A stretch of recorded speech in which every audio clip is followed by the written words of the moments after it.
Hey, it's Eric with Sprucehill Custom Homes and Renovations. It is Wednesday, August 16th, and this is our Lynn Valley new home build.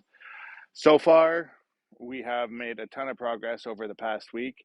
The drywallers have finished doing their mudding and taping, and they're inside cleaning up right now.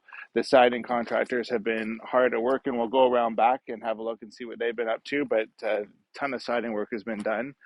Over here, you can see the front of the house is fairly cleaned up. Everything's looking good. Really can't be happier with the progress that we're making.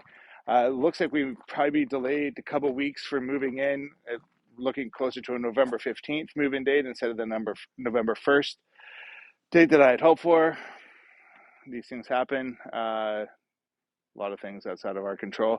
Anyways, let's go inside and have a look and see what's going on.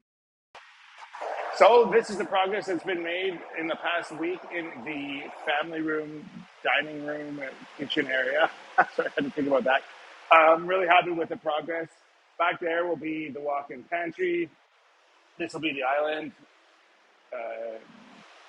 cooktop, and then wall oven and speed oven there. We'll have storage here, countertop here, wine fridge here.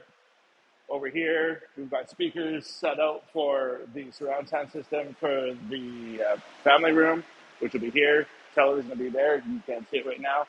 And that hallway leads down to the front door.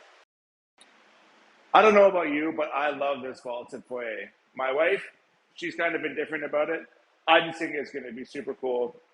And it really add a nice architectural detail to the front entrance of our home. I think it's cool. At long last, this got installed this week. We finally have a mudroom exterior door. So that's pretty exciting. It's just got to get the alarm wire roughed in there, but otherwise looking good. I figured I'd climb a ladder for a shot. So you can see behind me, we've got most of the back of the house sided. We've started the sidewall shingle on the upper floor. Vasily from Coastal Exteriors has been hard at work. He's done most of the work on this project so far. He's been joined by a couple of his teammates this week, actually. So we've got hardy lap siding, 6-inch reveal, band board, and then hardy sidewall shingle above that. Everything is pretty much coming together exactly as we'd hoped. So you can see behind me, we really have made fantastic progress on the entire back of the house. Everything is looking absolutely amazing. I really couldn't be happier. We've made great progress. Good team working on this project. That's not accidental, but I'm really happy about it. Anyways, thanks for watching.